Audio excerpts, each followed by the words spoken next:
यही तो आदरणीय प्रशांत किशोर जी कह रहे हैं, यही तो हमारे जनसुराज पार्टी कह रही है कि साहब इस देश में जिस तरह से भाईचारा बना हुआ है, होली मुसलमान खेलते हैं, ईद हिंदू मनाते हैं, कि वक्फ बिल का लाना मेरे ख्याल से बिल्कुल फजूल बातें हैं।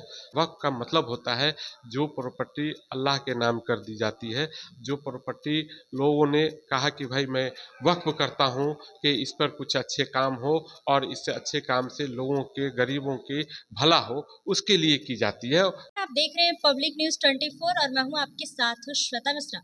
देखिए, वक्फ बिल को लेकर लगातार प्रदर्शन किया जा रहा है और वहीं आपको बता दें कि अब इस बीच में जनसुराज भी अब वक्फ बिल को लेकर खिलाफ हो चुकी है। बाकी इस वक्त हमारे साथ मौजूद है जनसुराज के महासचिव सरवर अली जी। इनसे बातचीत करते हैं और इनसे जानते हैं कि ये वक्फ बिल को लेकर क्या कुछ कहना चाहते हैं। सबसे पहले तो सर, आपका हमारे चैनल पे स्वागत है।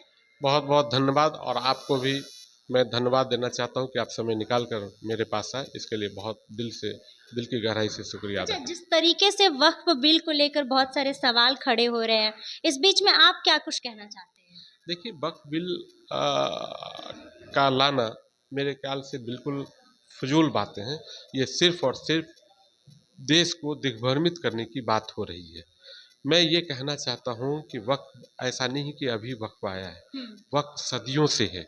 वक्फ का जो मामला है, वक्फ का मतलब होता है जो प्रॉपर्टी अल्लाह के नाम कर दी जाती है, जो प्रॉपर्टी लोगों ने कहा कि भाई मैं वक्फ करता हूँ कि इस पर कुछ अच्छे काम हो और इससे अच्छे काम से लोगों के गरीबों के भला हो, उसके लिए की जाती है।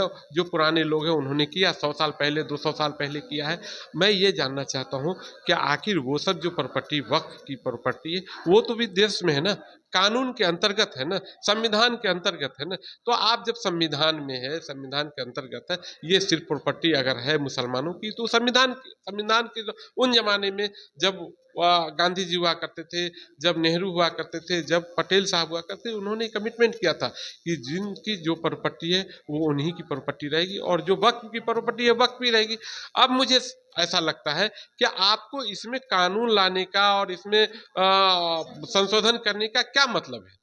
आपको जिस चीज पे करना है, आप देखिए देश हमारा दुनिया के सबसे पीछे स्तर पे जा रहा है, हमारा टीडीपी बहुत नीचे जा रहा है, हमारी बेरोजगारी बढ़ती जा रही है, स्वास्थ्य का बहुत ही गिरा स्तर हो गया है, शिक्षा की व्यवस्था बहुत गिरी हुई है। आपने जब 2014 में आए तो आप बोले कि गरीबों के खाते में 15 लाख चला जाएगा, स्वास्थ्य बेहतर हो जाएगा, आप उन चीज़ों पे तो ध्यान दे नहीं रहे हैं। सिर्फ आप याद कीजिए, मैं आपसे जानना चाहता हूँ, आपके माध्यम से मैं देश को बताना चाहता हूँ कि 2014 से जब से आदरणीय प्रधानमंत्री मोदी बने हैं, तब से कुछ न कुछ एक तबके के लिए वो विवादित चीज को लाते हैं और ये लोगों को दिखाना चाहते हैं कि देखो हम एक तबके के साथ क्या क्या कर रहे हैं। वो तो कहते हैं कि सबका साथ सबका विकास को लेकर चल रहे आप हैं। एक बात बताइए, मैं आपसे जानना चाहता हूं कि आप सबका साथ सबका विकास सबका विश्वास करना चाहते हैं। आप जानते हैं कि एक तबका का जो आबादी है वो देश में 18% है। मैं आपसे आपके माध्यम से सरकार से पूछना चाहता हूं, आदरणीय प्रधानमंत्री से पूछना चाहता हूं कि 18% के बावजूद 2017 के बाद क्यों नहीं कैबिनेट में एक मुसलमान मंत्री है? आप क्यों नहीं पार्लियामेंट में एक भी एमपी का टिकट देते हैं? क्यों? क्या अब भाई 18% आप सबका विश्वास चाहते हैं, सबका विकास चाहते हैं, तो 18% का आपको विश्वास नहीं चाहिए? आपको उनका विकास नहीं चाहिए? कैसे देश चलेगा? आपने कितना लोगों को लोकसभा में टिकट देते हैं? कितने लोगों को आपने जिता के एमपी बना दिया? कितने को आपने कैबिनेट में रखा हुआ है? भाई साहब, ये सब कहने की बात है। आपने विश्वास किसी एक एक तबके का विश्वास ले रहे हैं, न एक तबके का आप विकास लेकिन करना ये भी चाहते हैं। तो कह रहे हैं ना कि उस तबके के लिए मतलब एक तरफ से ये सही भी है। कई लोग ये भी कह रहे हैं कि इसमें विरोध नहीं करना चाहिए। नहीं, विरोध विरोध क्यों नहीं करना चाहिए? मैं आपसे जानना चाहता हूँ, अगर मुसलमान अगर विरोध कर रहा है तो क्यों नहीं करेगा? आप वक्फ बिल संशोधन में ये कह रहे हैं कि भाई 2 लोग वैसे भी लोग हों जो नॉन मुस्लिम हो, ठीक है, हम इसको मान रहे हैं। मैं कहता हूं कि ठीक है, होना चाहिए। लेकिन मेरा दूसरा सवाल है कि जितने भी आप मंदिर ट्रस्टी हैं, मंदिर ट्रस्ट है, या जितने भी आपके मठाधीश हैं, मठ है, उसमें मुसलमानों को आप भागीदारी दीजिए, उसमें भागीदारी मिलनी चाहिए। तब तो देश में एक दूसरे का भाईचारा बना रहेगा। आप एक तरफ वक्त में देना चाहते हो, दूसरी तरफ मैं कह रहा हूं, मैं आपसे मदवाना गुजारिश कर रहा हूं, मैं आग्रह कर रहा हूं कि आप जितने भी मठ हैं देश में, जितने भी बड़े मंदिर हैं, उसमें जो ट्रस्ट है उसमें मुसलमान को रखिए, कोई आपत्ति नहीं होगा। मैं उसके साथ खुल के यही तो आदरणीय प्रशांत किशोर जी कह रहे हैं, यही तो हमारे जनस्वराज पार्टी कह रही है कि साहब इस देश में जिस तरह से भाईचारा बना हुआ है, होली मुसलमान खेलते हैं, ईद हिंदू मनाते हैं, उसी को बरकरार रखना चाहिए और इस पे ही देश को आगे बढ़ाया जा सकता है, देश को दुनिया के अग्रिम राज्य में लाया, तो देश में मतलब लाया। आप ये कहना चाहते हैं कि इसका विरोध करना चाहिए, ये गलत नहीं है। नहीं, विरोध इसलिए करना चाहिए कि विरोध इसलिए करना चाहिए कि आपको इन सब चीजों पे अभी क्यों, आपको जिस चीज पे आना चाहिए, आपको जिस चीज पे काम करना चाहिए, वो है पलायन, वो है बेरोजगारी, वो है आपका शिक्षा व्यवस्था इतना बढ़िया कर दीजिए कि लोग अमेरिका जाते हैं पढ़ने, लंदन जाते हैं, दुबई जाते हैं, क्यों जाते हैं, आप इतना अच्छा शिक्षा व्यवस्था कर दीजिए कि आपको यहीं लोग पढ़ के यहीं देश को दुनिया के अग्रिम प्रदेश देश में ले आइए। इसलिए विरोध है। ये आलतू फालतू चीजें, सीए, कभी सीए एनआरसी ले आते हैं, कभी आप 3 तलाक ले आते हैं, कभी ये तो विवाद आप करा करते हैं। ये एक तबके को दिखाना चाहते हैं कि देखो एक तबके को हम किस तरह से अच्छा, परेशान कर रहे हैं। वक्फ बिल को लेकर अभी भी कई लोग ऐसे हैं जो अच्छे से समझ नहीं पा रहे, तो आप एक बार ये थोड़ा समझा दें। देखिए असल में क्या है, वक्फ बिल ये है कि जो वक्फ की प्रॉपर्टी है, उस प्रॉपर्टी को जैसे उस प्रॉपर्टी मदरसा बना हुआ है, मस्जिद बना हुआ है, कब्रिस्तान बना हुआ है, सरकार उसको ये चाहती है कि देखिए सरकार सीधा सीधी वो जो उनके अधिकारी हैं, अरे पहले भी आपके वक्फ में, वक्फ स्टेट का एक प्रॉपर्टी होता है, देश का प्रॉपर्टी है, उसमें जो लोग अधिकारी होते हैं वो सरकार का अधिकारी होती है। भाई आप उसमें कोई भी विवाद है, उसमें किसी तरह का कोई मतलब कमियां है, उसको आप पूरा करो ना। आप ये ला के क्या करना चाहते हैं कि पूरी प्रॉपर्टी को आप अपने अंतर्गत कर लीजिए और बड़े बड़े जो बिजनेसमैन है, अदानी है, अंबानी है, इनको लीज पर दीजिए और इनको बेच दीजिए।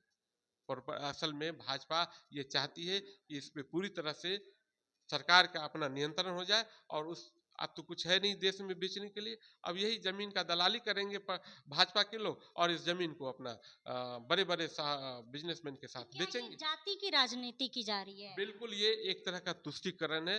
पहले मैं आपको खुल के बता रहा हूँ, पहले कांग्रेस मुसलमानों की तुष्टीकरण क्या करता था, आज भाजपा उस चीज को हिंदू का तुष्टीकरण कर रहा है। अच्छा, राजद तो इसका पूरा समर्थन कर रहा है ना, तो वो राजद तो ऐसा किया हम्म, कि आज मुसलमान पॉलिटिक्स में आने के लिए, सियासत में आने के लिए हिम्मत नहीं कर रहा है। हिम्मत नहीं कर हिम्मत पा रहे, नहीं कर बल्कि रहा। वो तो खुद कहते हैं। नहीं, मैं ये कह रहा हूँ कि आरजेडी ने तो मुसलमानों को इतना पीछे कर दिया, कांग्रेस के लोग ने इतना पीछे कर दिया, वही कांग्रेस का जो ये है आपका आया कि भाई इस देश में दलितों से बदतर है मुसलमानों की हालत, वो कांग्रेस की कमेटी थी, सच्चर कमेटी। भाई आप 50 साल मुसलमानों का वोट लिया, लेकिन जब आप मुसलमानों की स्थिति खराब हो गई, आप ही की कमेटी कहते हैं कि इस देश में मुसलमानों की हालत दलितों से बदतर है, तो ये तो आप कसूरवार है मुसलमानों के लिए। हम आपको, मैं सही सही बता रहा हूं कि न कांग्रेस कुछ की, कांग्रेस ने मुसलमानों को पीछे ढकेल दिया, और जब हम लोग ने कुछ विश्वास किया 90 में लालू यादव पे, लालू यादव भी 15 सालों पे मुसलमानों को इस हालत में ला दिया कि वो आप हिम्मत नहीं कर पा रहे हैं कि मुझे भी राजनीति में और सियासत में आनी चाहिए। वो क्या बात करेंगे, वो तो और मुसलमानों को, मुसलमानों के लिए उन्होंने कुछ नहीं किया। वो तो इसलिए केवल ऊंचा किए इसलिए हैं। मैं कह रहा हूं कि जन स्वराज पार्टी एक विकल्प बनकर आई है, और मैं आपको दावे के साथ कह रहा हूं कि जन स्वराज पार्टी के सूत्रधार आदरणीय प्रशांत किशोर जी और जन स्वराज पार्टी कहती है कि जिसकी जितनी हिस्सेदारी उसकी उतनी भागीदारी होगी। अगर मुसलमानों का 40 सीट बनता है, मुसलमान को 40 सीट मिलेगा, और मिलेगा ही नहीं, आदरणीय प्रशांत किशोर जी 40 सीट को जिता के लाएंगे। और जब हम विधानसभा में आएंगे, अपने हक और हुकूक की तभी बात कर सकते हैं। ये तो लालू यादव मुसलमानों का वोट लेता रहा, लेकिन अगर सियासत में आ जाए, विधानसभा में आ जाए, जिला परिषद में आ जाए, वो काम उनको नहीं करना था, क्योंकि मुसलमानों को उनको भी कमजोर करना अच्छा, था। तो प्रशांत किशोर जी जो कह रहे हैं वो करेंगे कि मतलब सिर्फ कहने के लिए? बिल्कुल करेंगे, वो हर जगह कमिट कर रहे हैं, और हम लोग जैसे लोगों को उन्होंने लाया है ना आगे। मुझे प्रदेश महासचिव उन्होंने बनाया है, और मुझे ही नहीं और लोगों को, और मुसलमानों को दिया है। अगर उन्होंने 25 आदमी की कमेटी बनाई है, उस 25 आदमी में जो 18% बनता है 10 आदमी, वो भी उन्होंने हक दिया।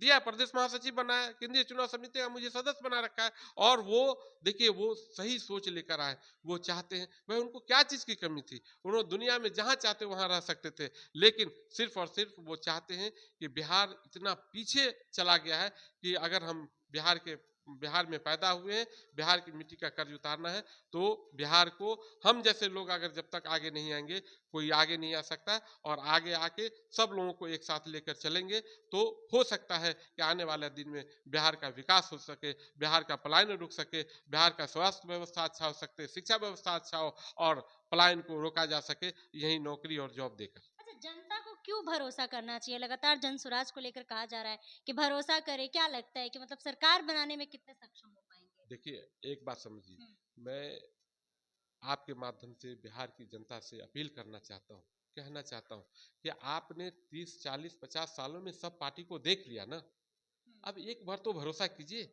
एक बार जन स्वराज पार्टी पे भरोसा कीजिए।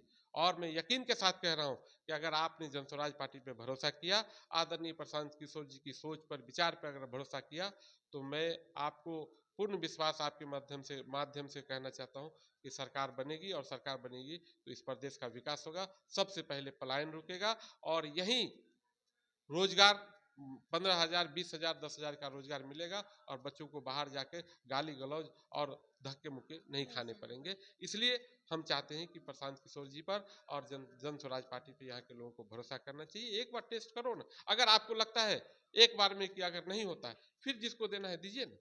एक बार तो भरोसा। आप भाई 5 साल से दवा खा रहे हैं, अब वो दवा काम नहीं कर रहा है, कम से कम एक दूसरे दवा पे भी तो भरोसा कर लो। चलिए, तो जैसा कि आपने जनसुराज के महासचिव सरवर अली जी की बातों को सुना, और वही इनके बातों से आप कितने सहमत हैं, और इसके साथ ही वक्फ बिल को लेकर आप लोग क्या कुछ कहना चाहते हैं, कमेंट बॉक्स में अपनी राय जरूर बताइएगा। फिलहाल इस खबर में बस इतना ही। ऐसे ही तमाम खबरों के लिए बने रहे हमारे साथ और देखते रहे पब्लिक न्यूज़ 24। धन्यवाद।